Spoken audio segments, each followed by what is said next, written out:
बिस्मिल्लाहिर्रहमानिर्रहीम। आज हम केमिस्ट्री की क्लास शुरू कर रहे हैं। पहले कुछ दुआ पढ़ लें ताकि सीखने में आसानी हो जाए। रब्बि इश्रह ली सदरी व यस्सिर ली अमरी वहलुल उक़दतम मिन लिसानी यफ़क़हू क़ौली rabbi ज़िदनी इल्मा। First of all, what is the basic definition of chemistry? Chemistry is the branch of science which deals with the properties, structure and composition of matter. यानी कि केमिस्ट्री में आपने जो कुछ भी पढ़ना है, it is all about matter. Matter की क्या प्रॉपर्टीज़ हैं, स्ट्रक्चर है, कॉम्पोजिशन है और मैटर के अंदर क्या चेंजेस हो रही हैं और क्या केमिकल रिएक्शंस इन्वॉल्व हैं। केमिकल चेंजेस को हम ज़्यादा डिस्कस करते हैं। So we must know what is matter. Matter is anything which has mass and occupies space. हर चीज़ जो वज़न रखती है और जगह घेरती है वो मैटर यानी उर्दू में कहते हैं मादा कहलाती है। मैटर की तीन किस्में, solids, liquids and gases. Solids hard substances हैं लाइक वुड, स्टोन, वॉल, ये सारे के सारे सॉलिड्स हैं। लिक्विड्स जो फ्लो करते हैं, वाटर हो गया, हनी हो गया और कोई सा भी जैसे पेट्रोलियम, डीजल, ये सारे के सारे लिक्विड्स हैं। और गैसेस जो हैं वो हमें नज़र नहीं आती। Air is a combination of variety of gases. Oxygen, nitrogen, carbon dioxide, ये सारी गैसेस हैं। All these types of matter they are made up of small particles. ये मॉलिक्यूल्स से मिलकर बनते हैं। मॉलिक्यूल्स जो हैं वो स्मॉल पार्टिकल्स हैं। और मॉलिक्यूल्स की डेफिनेशन भी हमें पता होनी चाहिए। टू और more than two atoms combine to form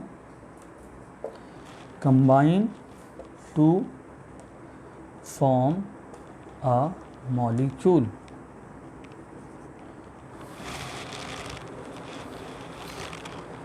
अब एटम्स क्या हैं?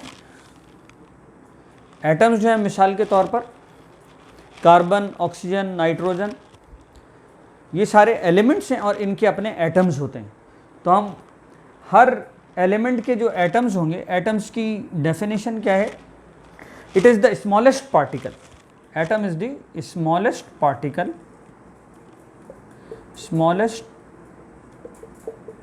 Particle of an element which has, ये कौन सा स्मॉलेस्ट पार्टिकल है? एलिमेंट का जो कि ऑल दी प्रॉपर्टीज रख रहा होगा, which has all the properties of its parent element. मिसाल के तौर पर एलिमेंट जो है, एक मिसाल के तौर पे C for carbon, O for nitrogen, O for oxygen and N for nitrogen.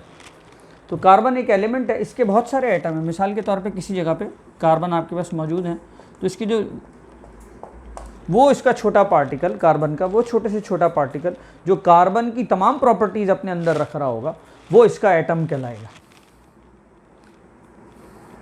Carbon जब आप C लिखते हैं तो ये एक एलिमेंट का नाम है। एलिमेंट्स को नाम दिए हुए। एलिमेंट्स जो हैं वो क्या हैं? वो प्योर सब्सटेंसेस को कहते हैं। Elements are the pure substances. और एक एलिमेंट के एटम सारे एक तरह से होंगे। तो कार्बन है, ये सारे कार्बन के एटम्स हैं। और वो छोटा ज़र्रा इसमें से एटम कहलाएगा। वो वाला छोटा पार्टिकल जो कार्बन की तमाम प्रॉपर्टीज़ रख रहा होगा, उसे हम एटम कहेंगे। क्योंकि ऐसा नहीं है कि atom is the smallest particle, बल्कि आप लोगों को पता है कि एटम जो है उसको भी फर्दर सब डिवाइडेड किया जाता है और एटम के अंदर भी और छोटे पार्टिकल्स हैं। Those are called electron, proton and neutrons. So this is all about the basic concepts of chemistry. I hope you have understood. If any questions, just let me know. Thank you.